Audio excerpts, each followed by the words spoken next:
हाँ उसमें ये हो गया कि वो बच्चे वगैरह सब मर गए।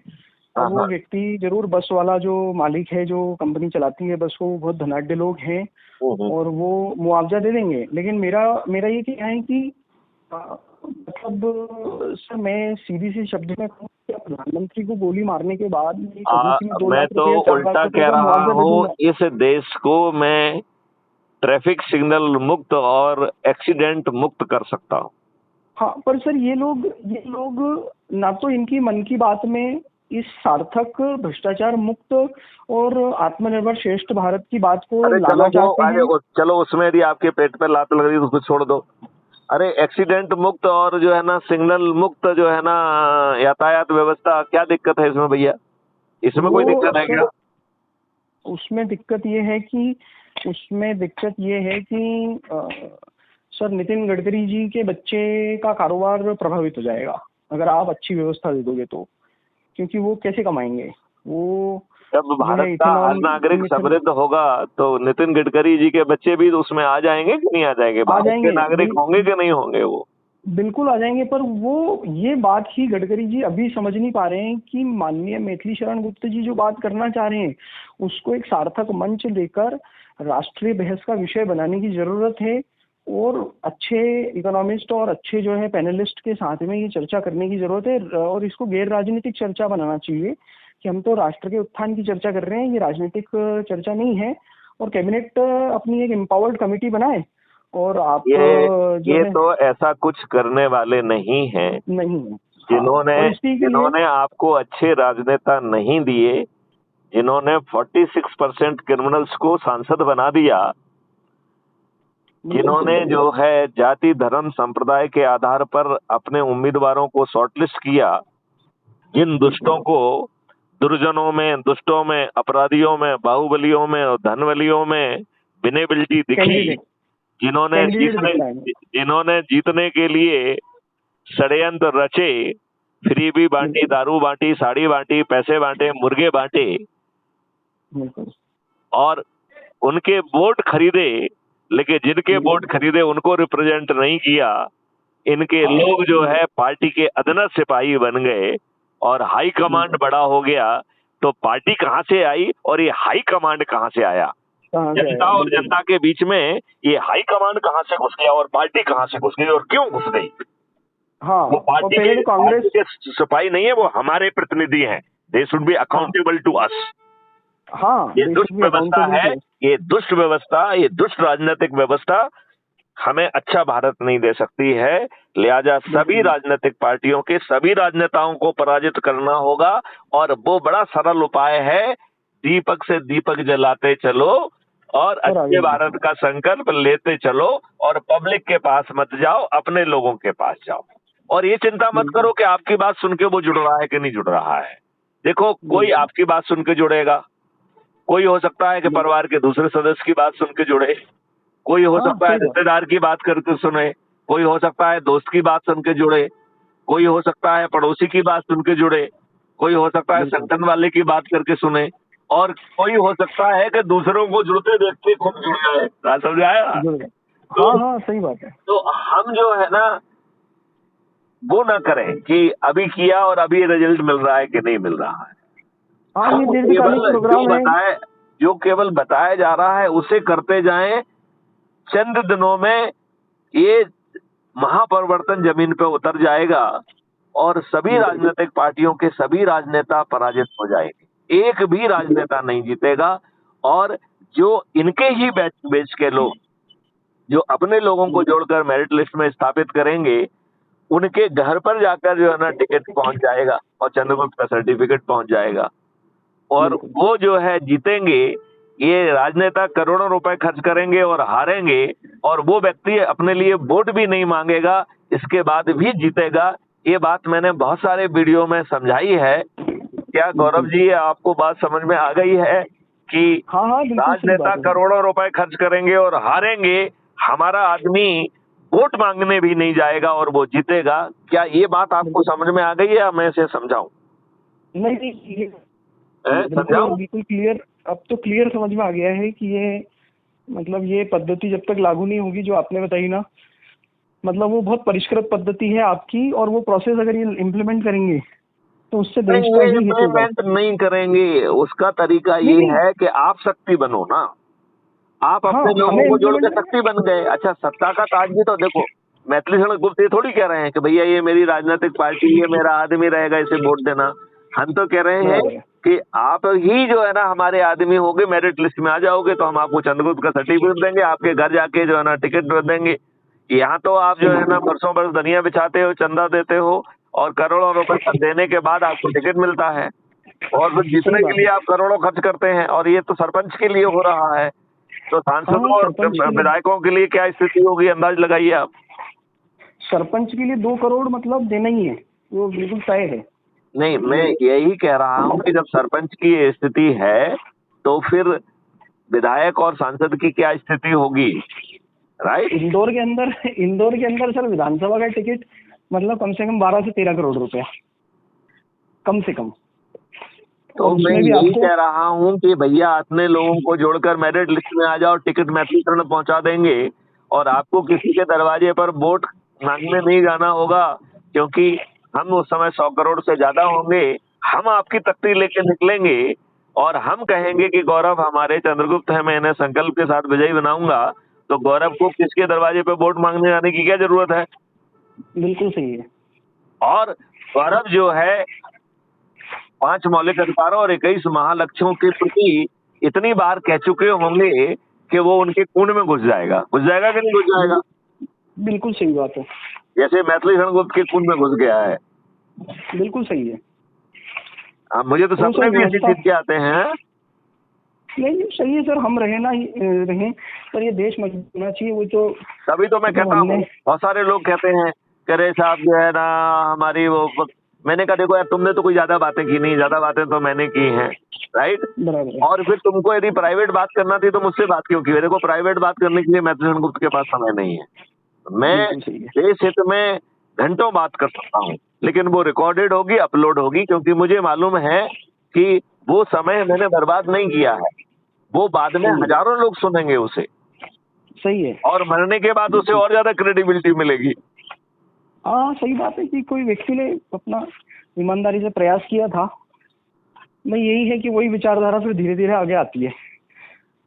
देखो, अब बड़ा डॉक्टर सिंपल हेडगेवार काम ने, है। देखिए, इसमें सबसे बड़ा बात ये है कि आपका लाभ है, और हम सही बात, आपको बदल नहीं रहे हैं, और आपको मौका सही है। दे रहे हैं, आपको टिकट सही दे है। रहे हैं, आपको मेरिट लिस्ट भी हम ही बना रहे हैं, और जिता भी हम रहे हैं। तो भैया आपको बिल्कुल आजमाने सही। में क्या दिक्कत है? हाँ, ये और मैं बताओ, तो कहता हूँ आजमाने सर में क्या अभी दिक्कत है? कोई दिक्कत नहीं है। और है ना, अभी तक तो इन्होंने कहा था कि हिंदुओं के हित के लिए सरकार है, पर मैंने तो ये भी देखा अरे भाई, हिंदुओं कि के हित के सरकार है तो 55 कानून जो है ना हिंदुओं के हित के विरुद्ध बने हैं, उनको आपने रिपील क्यों नहीं किया? आपने नहीं वक्फ वो एक्ट नहीं जो है किया। ना, जो एंटी कॉन्स्टिट्यूशनल है, उसे रिपील क्यों नहीं किया? 44 संशोधन क्यों बिल्कुल किए उसमें? बिल्कुल। और इन्होंने सर ना केवल संशोधन, बल्कि इन्होंने हिंदुओं से सबसे मोटा टैक्स साल दर साल लूटा, और उन्होंने हिंदुओं को बताया भी नहीं कि हमने तुमसे इतना पैसा ले लिया है, छीन लिया है। तो भैया, पैसा छीन के और इसके बाद भी यदि हम विजयी हो रहे हैं, वोट पा रहे हैं, और मोदी मोदी कहलवा ले रहे हैं, तो भैया क्यों नहीं करें हम ऐसा? ये सही बताइए बात है। ना और मुझे। हाँ, और अब तो सर शंकराचार्य जो हिंदू धर्म सत्ता के प्रमुख केंद्र हैं, वो स्वयं कह रहे हैं कि ये सनातन धर्म के नियमों का पालन ही नहीं कर रहे हैं। हम ये मतलब कह ये, रहे हैं कि सनातन धर्म किसी की मेहरबानी पे नहीं है, एक चीज बात समझ लो। बिल्कुल। सनातन धर्म किसी की मेहरबानी पर है ही नहीं, ठीक है ना? हाँ वो वो तो तो सनातन है, उसे सनातन है। उसकी रक्षा की जरूरत किसी को, रक्षा की जरूरत नहीं है, सही क्योंकि है, आचरण की जरूरत है। वो तो सार्वभौमिक तत्व हैं, राइट? वो तो वे बिल्कुल। ऑफ लाइफ है, वो तो way way of of life. Thinking है, राइट? तो करेक्ट। आप उनकी चिंता छोड़ दीजिए। आप तो केवल अच्छे भारत का संकल्प लेने का काम करते हैं। मैं तो शंकराचार्य जी से कह रहा हूँ कि जो आप बिल्कुल प्रवचन दे रहे हो उसके शुरू करने में के पहले जो है ना, अच्छे भारत का संकल्प लो, और उसके बाद का संकल्प लो। आपका हिंदू राष्ट्र भी, अखंड भारत भी, सब भारत उसमें पैदा हो जाएंगे। बिल्कुल। हिंदू बिल्कुल भारत सही। भी पैदा हो जाएगा। हाँ हाँ, क्यों हिंदू भारत क्यों की बात नहीं है, सनातन भारत हो जाएगा तो अपने आप ही हिंदू जैन सब बौद्ध सब सभी। सब सब सब सब हो जाएगा। क्यों हो जाएगा? बिल्कुल क्यों? क्योंकि आपके ही लोग तो कन्वर्ट हुए हैं। जब उन्हें यहाँ बिल्कुल। पे सब चीज मिल रही है, और फिर तो दूसरी कन्वर्ट बात ही यह है होगी। कि यदि उनको किसी कहीं दूसरी जगह शांति हो रही तो वो पूजा करते रहे उस तरीके से, हमें क्या दिक्कत है? सही बात है। आप यूनिफॉर्म सिविल कोड तो बना नहीं पाए, क्यों नहीं बनाया आपने? क्योंकि आप नहीं दुष्ट। बना पाए। नहीं नहीं, क्यों आप दुष्ट हैं? भाई हम सही एक बात। मिट्टी खा रहे, एक खाना खा रहे हैं, एक जमीन पे रह रहे हैं, एक जलवायु में रह रहे हैं, तो हमारा कॉमन सिविल कोड तो होना ही चाहिए।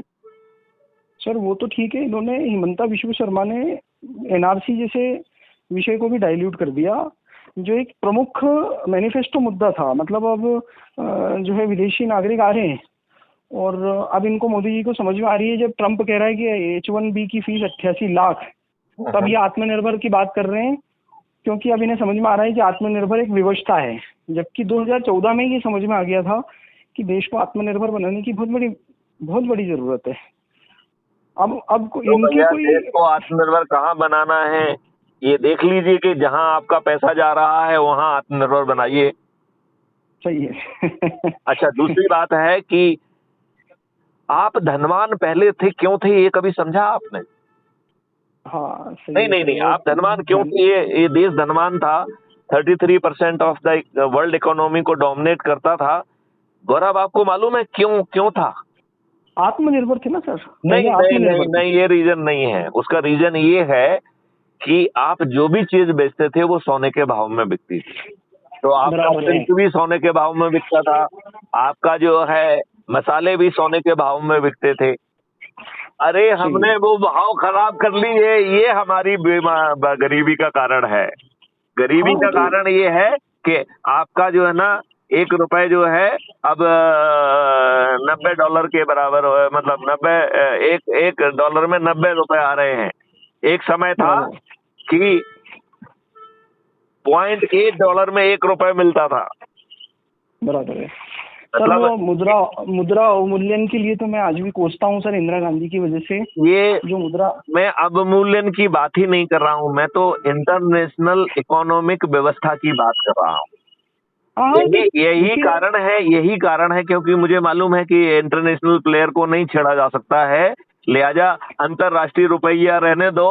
हम एक आजाद हिंद रुपया ऑब्लिक भारत विकास निधि, हम इंटरनल करेंसी निर्मित कर देंगे, जो कि एक जो है ना रुपया उसका एक सोने के सिक्के के बराबर होगा।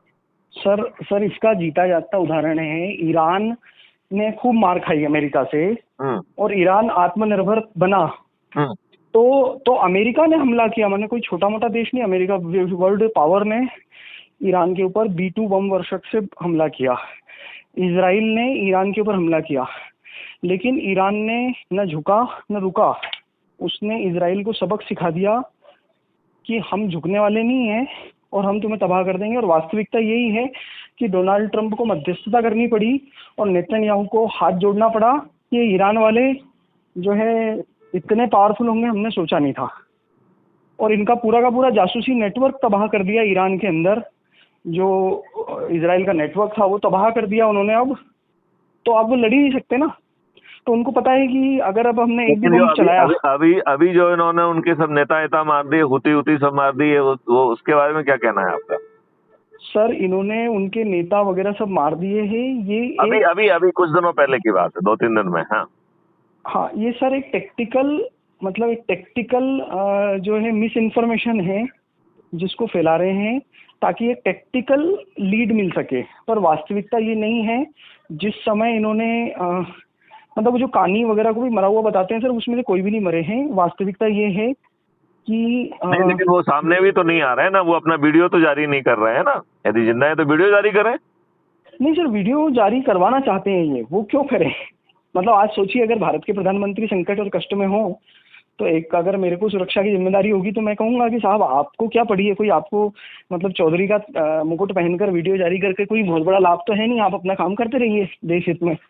तो वो लोग सर, वो लोग इनके मतलब नहीं वो लेकिन जो चतुर हैं। उन्होंने जारी किया है उसमें तो अटैक को सब किया है, बम्बार्ड किया है, वो सब बताया है। सर कुछ भी नहीं, कुछ भी नहीं, केवल ये जो गाजा पट्टी में इन्होंने कब्जा किया है बस वो उतना ही है।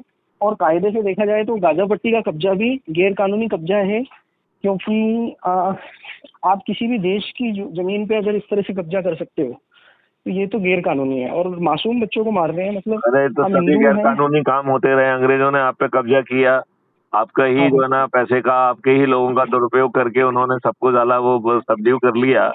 तो ये हाँ कौन सा कानून है? सब गैर कानूनी होते हैं। उन्होंने हाँ, बहाने बनाकर आपको जो है ना खुल्लम खुल्ला फांसी पे लटका दिया। बिल्कुल सही है, पर जिसको फिर भी चाहा वो उसको फांसी पे लटकाया, इसको आप न्याय कहते हैं? नहीं। पर फिर सर वही बात है ना, वो ये है कि दोगला अपना ही व्यक्ति होता है। अब हाउडी मोदी तो मोदी ने ही करा था ना सर। हाउडी मोदी करने की जरूरत ही नहीं थी मोदी को अमेरिका जाकर, जब हम जानते हैं कि अमेरिका ने बांग्लादेश युद्ध में देश का साथ नहीं दिया था। तो देश सर्वोपरि होता है, पर मोदी जी के लिए देश सर्वोपरि नहीं था। उनके लिए ट्रंप से एक मित्रता और अमेरिकी और गुजराती सिंडिकेट के संबंध, व्यापारिक संबंध, वो ज़्यादा महत्वपूर्ण थे। अब वही डोनाल्ड ट्रंप ने अपने देश में ये दिखा दिया कि मैं अपना राष्ट्रभक्त हूँ। डोनाल्ड ट्रंप राष्ट्रभक्त है, उसने ये दिखा दिया। उसने मित्रता से ज़्यादा सर्वोपरि अपने देश को रखा। उसने कह दिया कि 88 लाख रुपए लगेगा तो 88 लाख ही लगेगा H1B वीज़ा का, चाहे तुम आओ चाहे मत आओ। पर मोदी जी ने ऐसा नहीं कहा। उन्होंने ट्रंप के जो साथी थे एलन मस्क, उनके लिए पलक पावड़े बिछाकर यहाँ पर जो है उसका स्वागत किया कि आप आइए और भारत के अंदर हमारे स्पेक्ट्रम खरीदिए। ट्रम्प क्या सोच रहे हैं? उनकी कंपनियां सब इंडिया में कंपनी खोल देंगी और इंडिया को इंडिया में ही जो है ना एम्प्लॉयमेंट देके अपना काम उल्लू सीधा करेंगी। करेंगे बिल्कुल। अरे ट्रम्प जैसे हजारों लोगों को जो है ना ये कंपनियां रोज जो है ना मूर्ख बनाती है। अच्छा कर्म पड़े हुए हैं आप। उससे बिल्कुल सही है। उससे जो है ना आप, हम ये कह रहे हैं यदि आपको यहाँ पे ठीक ठाक सैलरी देके आपको इंडिया में ही रखते हैं तो आप बेहतर जिंदगी रह रहे हैं, अपने देश में रह रहे हैं, क्या जरूरत है अमेरिका सुरक्षित जाने की? जाने की जरूरत नहीं है।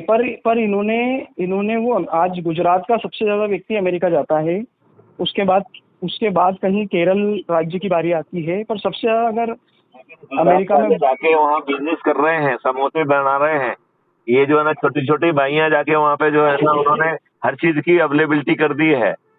इवन वो लोगों के घर में जाके काम भी कर रही हैं। हाँ, और अब स्थिति इतनी भयावह है और मोदी सरकार को ये समझ ही नहीं है कि हम जो है अपने देश की संपदा का इतना राज कर रहे हैं। आईआईटी से बंदा पढ़ता है, वहाँ अमेरिका जाता है और वहाँ से क्या कुछ भी नहीं आता, वो वहाँ की नागरिकता। मतलब मेरे पास तो एक लिस्ट है, मैं 200 लोगों की लिस्ट प्रकाशित कर सकता हूँ जो आईआईटी से पढ़े हैं और उसके बाद जो है उन्होंने अमेरिका की नागरिकता ली है। एक प्लेसमेंट ऑफिसर हुआ करते थे जिन्हें टच्चा कहा जाता था आईएसएम धनबाद में, जो अपने आप में एक शीर्ष संस्थान है।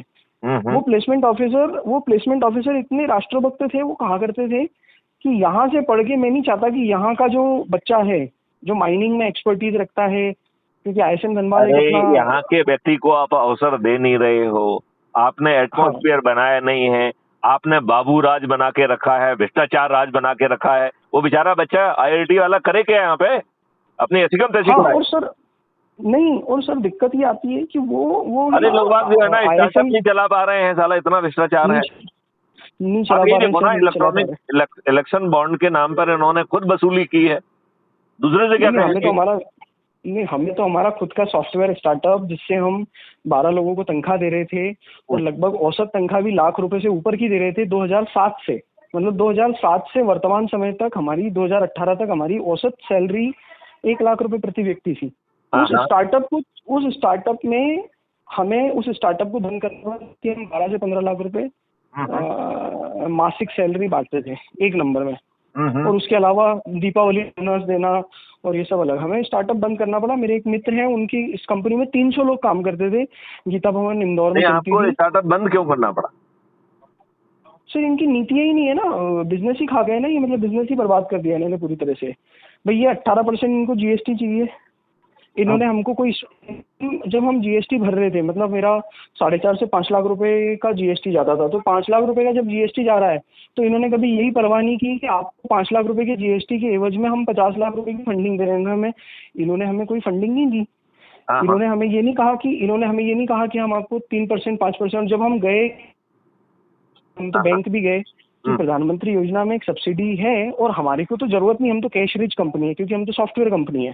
तो तो हमने कहा हम तो टैक्स भी ज्यादा चुकाते हैं, आप केवल जितना हम जीएसटी भरते हैं उतने का हमको बैक फंडिंग कर दीजिए। मतलब 12 चौक 48 लाख रुपए मैंने सालाना जीएसटी चुकाया और 48 लाख रुपए की मैंने कहा कि आप मुझे 48 लाख रुपए की टैक्स फ्री फंडिंग कर दीजिए, ये पैसा मैं 1 वर्ष के अंदर 2 गुना करके दे दूंगा। ठीक बात है। हाँ। है ना, मतलब मैंने 12 लोगों को रोजगार दिया है। मैं आपसे प्रॉमिस कर रहा हूँ कि 12 लोगों की जगह मैं 20 लोगों की जो है कंपनी चला लूंगा। मतलब 8 लोगों का रोजगार और वृद्धि कर रहा था मैं। अच्छा, जो आप बता रहे थे कि जो 300 लोगों की कंपनी चला रहा था वो व्यक्ति भी बंद कर दिया। हाँ, वो खंडवा का बहुत अच्छा व्यक्ति सरदार, उसको 300 लोगों की कंपनी चला रहा था वो। उसके यहाँ की एवरेज सैलरी हालांकि कम थी, पर इंदौर के लिहाज से 2007 से 9 में 30,000 रुपये सैलरी देने वाला व्यक्ति भी बड़ा था। तो वो 30,000 रुपये सैलरी देता था प्रति व्यक्ति।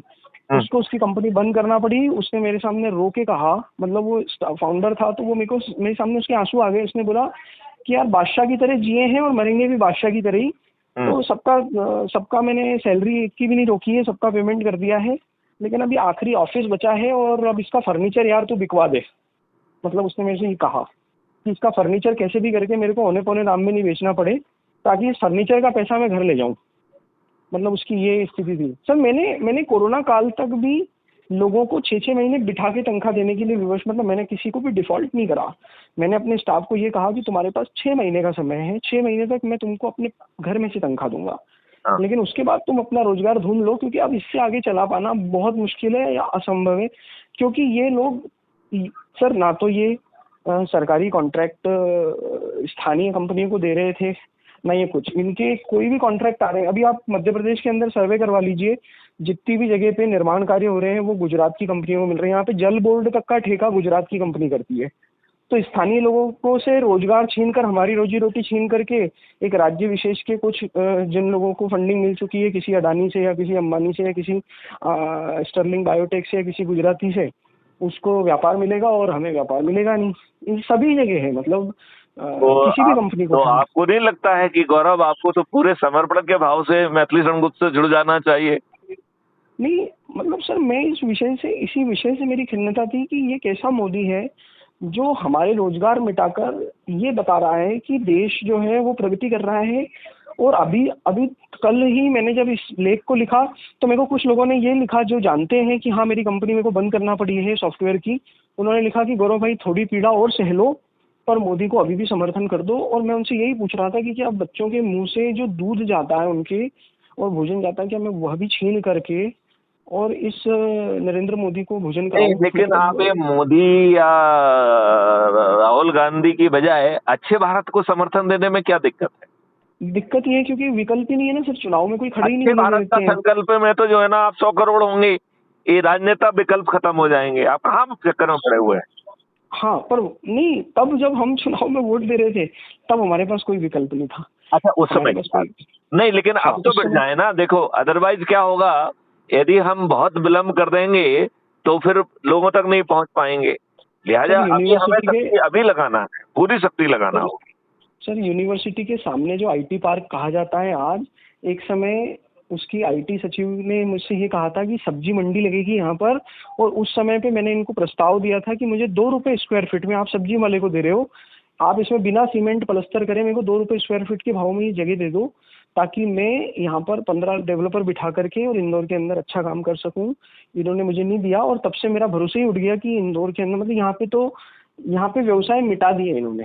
मतलब जो भी लोग आईटी पार्क में सब्जी मंडी क्यों नहीं है? जो ना आईटी पार्क जिसके लिए बनाया गया वो क्यों नहीं? सर मैं नाम नहीं लूंगा ऑफिसर का, लेकिन एक आईएएस ऑफिसर थे, मैं उनसे मिलने के लिए आया था बॉम्बे से 2007 में। और उनको मैंने, उस समय भारतीय जनता पार्टी की सरकार थी, मिनिस्टर भी जो थे उनका भी नाम नहीं लूंगा, लेकिन मैं मिनिस्टर से भी मिला, मिनिस्टर के साथ घूमा भी सही, उनके साथ भोजन भी किया मैंने। और वो जो आईएएस ऑफिसर थे उन्होंने कहा था कि देखो बाहर है ना एक विप्रो का बंदा खड़ा होगा, अगर मैं पान भी थूकूंगा तो वो पीक झेलने के लिए भी पीकदान लेके खड़ा हो जाएगा, आप लोग ये नहीं कर सकते। और मेरे साथ में कोई मामूली टीम नहीं थी, मेरे साथ आईआईटी पवई के मतलब धुरंधर बंदों की टीम थी। और मैंने इनसे ये कहा था कि हमें आप ये जो आईटी पार्क है ये बिल्कुल बदहाल हो रहा है, आप इसमें 2 रुपए स्क्वायर फीट के भाव में 2000 वर्ग फीट जगह दे दीजिए, कुर्सी टेबल जाके अपनी जमा लेंगे, बिजली के कनेक्शन भी हम लगा लेंगे, सब हम कर लेंगे, आप तो हमें बस वो कर दीजिए। और वो हमारा उद्देश्य था कि सामने यूनिवर्सिटी है और उसके अगर कुछ बच्चों को भी हम ट्रेनिंग के नाम पे छोटे छोटे मॉड्यूल दे पाए और उनसे काम करवाया, तो हमने ये सोचा था कि उनका भी भला हो जाएगा और हमारा भी बहुत बड़ा भला हो जाएगा। तो इन्होंने उस समय हमें जगह नहीं दी और मेरे को सचिव ने कहा कि ये तो सब्जी मंडी बन रहा है, क्या करोगे चाणक्य जी यहाँ पे आके जगह लेके, और आप लोग इतने अच्छे संस्थानों से पढ़े हुए हो और बेहतर है वहाँ बॉम्बे की लाइफ को छोड़ के यहाँ आओगे। तो यहाँ तो देखो मैं पीक थूकता हूँ तो पीक दान भी उठाने के लिए एक बड़ी कंपनी ने लगा रखा है, इतना खर्चा आप थोड़ी उठा पाओगे। और फिर मैं रात को 2 बजे ऐसे घटिया लोग जो है ऊंचे पदों पर बैठे हुए हैं। और सर मैं रात को 2 बजे मिनिस्टर से उनके निजी निवास पर भी मिला इसी बात पे चर्चा करने के लिए। पर मुझे ये समझ में आया कि मिनिस्टर जो है वो कहीं से जन यात्रा करके आए थे और वो काफ़ी थके हुए थे, तो बस फिर उनसे नमस्कार ही हो पाया और ज़्यादा कुछ चर्चा हुई नहीं। और जब मैं इन भारतीय जनता पार्टी की पार्टी कार्यालय गया तो नगर निगम चुनाव चल रहा था, उन्होंने मुझसे 10 लाख रुपए की डोनेशन की वो रख दी कि आप एक काम करो, SMS बेचते हो ना आप, तो आप 10 1 लाख रुपए के SMS जो है हमारे नगर निगम के चुनावों के अंदर व्यवस्था कर दो। और मैं फिर वहाँ से, क्योंकि जो इंसान खुद ही सरकार से सपोर्ट लेने के लिए आया है, मैं लौट गया। इसके बाद मैंने अपनी खुद की कंपनी सर यहाँ से बंद करके, इंडिया से बंद करके, और मैंने मोबी एक्टिवेशन PTY लिमिटेड ऑस्ट्रेलिया में चालू की और मैंने काफ़ी लंबे समय तक ऑस्ट्रेलिया से ही कारोबार किया। और मेरे को जितनी भी आमदनी ली मैंने ऑस्ट्रेलिया में ली और वहीं से मैंने खर्चा किया। मतलब मैं भारत में रहता हूँ, कंपनी मेरी ऑस्ट्रेलिया में चलाई मैंने, और मेरे एम्प्लॉयज़ की सैलरी भी ऑस्ट्रेलियन अकाउंट से ही आना और जाना। क्योंकि मेरे को ये समझ में आ गया कि जब मुझे स्थानीय सरकार चवन्नी का सपोर्ट नहीं दे रही, सपोर्ट तो छोड़ो, मतलब वो मेरे को जीने भी नहीं देना चाहते, मतलब वो यहाँ पे मेरे को सुरक्षित आवागमन नहीं देना चाहते, वो मेरे को कोई संसाधन नहीं देना चाहते, बिजली समय पे नहीं देना चाहते। इंटरनेट के लिए तो सर मैं BSNL के MD को लिख लिख कर थक गया कि भैया हमारा तो कारोबार ही इंटरनेट से चलता है, आप हमें इंटरनेट दे दो। सर इंटरनेट में तो स्थिति इतनी दयनीय है कि BSNL का MD बदल गया होगा, CEO बदल गया होगा, लेकिन उस कंपनी की ढिठाई नहीं गई कि भारत की जनता हमारे ऊपर आश्रित है, झूठ पे झूठ बोलते रहे, 30-30 हज़ार रुपये के कनेक्शन हमें बेच दिए, इंटरनेट ही नहीं देते थे, मतलब स्पीड ही नहीं आती थी सर।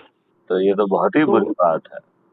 हाँ ये वास्तविकता है, मतलब ये वास्तविकता है। वो कितना भी लीज लाइन अभी भी BSNL जितना भी ये ढकोसला दिखाता है कि ये है, मेरे बाजू में रंगवासा गांव है, यहाँ पे BSNL के टावर काम नहीं करते। यहाँ पे विद्यार्थी जो हैं उनको ऑनलाइन आजकल लेक्चर मिलते हैं, लेकिन वो लेक्चर ले ही नहीं पाते बेचारे बच्चे। अब वो किसके पास जाके और कहाँ पे प्रदर्शन करें कि हमें 200 रुपए का, मतलब विद्यार्थियों के लिए पढ़ना चाहिए, इनकी अकाउंटेबिलिटी होना चाहिए ना कि ये किन्होंने आपको ठीक दिया कि नहीं दिया। नहीं पर सर वर्तमान व्यवस्था टेक्नोलॉजी डिसाइड करे, पेनल्टी दे इन पे यदि ये नहीं कर पा रहे हैं तो।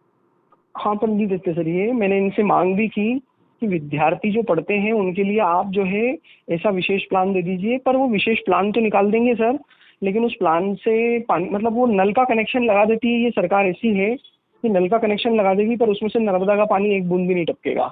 और कभी कभी छठे चौमासे अगर पानी टपकेगा तो वो काला बदबूदार पानी होगा जिसे पिया नहीं जा सकेगा। मतलब इंटरनेट की भी स्थिति इस क्षेत्र में ऐसी है कि BSNL अगर यहाँ पर प्लान बेच देगी तो वो हमारा हजामत करके चली जाएगी, हमसे पैसे वसूल करके चली जाएगी और आधा मुंडन करके वो हमें ऐसा कैसी स्थिति में छोड़ आएगी और फिर हम शिकायत करते रहेंगे और कोई भी नहीं सुनेगा। ज्योतिरादित्य सिंधिया जैसा पढ़ा लिखा व्यक्ति, मतलब माधवराव सिंधिया तो बहुत विद्वान थे, उनके कुल से आने वाला इतना समृद्ध विद्वान व्यक्ति बना है मंत्री, पर उनको भी अगर पत्र लिख दोगे तो कुछ काम नहीं होने वाला। मतलब सच्चाई यही है। कह रहा हूँ कि आप पूरी शक्ति से लग जाओ। पहले में जो है हमें अपना वो बनाना है और फिर दूसरा क्राइम फ्री भारत का पोर्टल, जिससे हम हर व्यक्ति के आंसू पहुंच पाए और लोगों के सामने ये सिद्ध कर पाए कि जो सरकारें अपने आप को बड़ा मान रही हैं, संविधान ने उन्हें बड़ा नहीं बनाया है। संविधान ने उन्हें अकाउंटेबल बनाया है शेड्यूल 7 की लिस्ट 1, 2 और 3 के तहत। और संविधान में आर्टिकल 356 दिया गया है कि यदि आप अपने संवैधानिक कर्तव्यों का निर्वहन नहीं करेंगे तो इसे संविधान की मशीनरी के फेलवर माना जाएगा और ऐसी सरकारों को डिसमिस किया जा सकता है। लेकिन सब जगह दुष्ट बैठे हुए हैं, इन्होंने दुष्टों को ही गवर्नर बना के रखा है, सब साले चाटकार हैं। वो आपको झूठी रिपोर्ट हर महीने ये भेजते रहते हैं, तो इनका तो यही हाल रहेगा।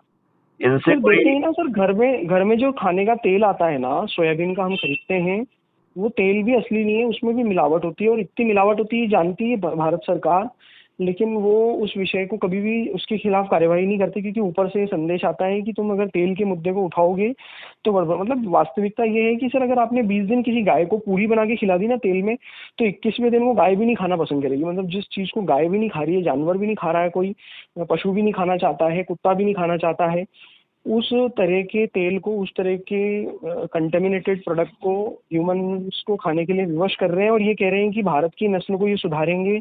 मतलब ये सब झूठ कह रहे हैं। और मतलब अच्छी बात है, मतलब मैं तो इनको माला पहनाना चाहता हूँ कि ये माला पहने, गुलदस्ते भी दे देंगे हम तो, पर ये नहीं समझ पा रहे हैं कि ये जो गुलदस्ते और मालाएं हैं, ये किसी शव यात्रा के ऊपर से उतार कर ही ला पाएगा भारत का नागरिक इनको देने के लिए, पुरस्कृत करने के लिए। मतलब माननीय मोदी को अगर मेरे को गुलदस्ता देना है तो मैं वाकई में श्मशान जाके वहां से फूल बीन करके और मोदी जी को वो दे दूंगा गुलदस्ता के साथ, ये देखिए कितना सुंदर गुलदस्ता मैं आपकी प्रशंसा के लिए लाया हूँ, और फिर बाद में बताऊंगा कि ये मेरे वहां से लाया हूँ, क्योंकि आपने इसी लायक छोड़ा है भारत के एक आम व्यक्ति को। मतलब ये सच्चाई है सर। चलो, तो फिर अपना जो है टारगेट में लग जाओ, जल्दी से अपना जी वो जी जी कार्रवाई सर। हो जाए, जो काम, जो हाँ मैं करता जिम्मेवारी हूँ। आपको सौंपी है उसको हाँ एकदम मैं बिल्कुल संपूर्ण। आप कमर कस के पूरा करो। जी जी जी सर, करता हूँ मैं। ओके, जय हिंद, जय ठीक है भारत। सर। हाँ, जय हिंद, जय हिंद, जय भारत।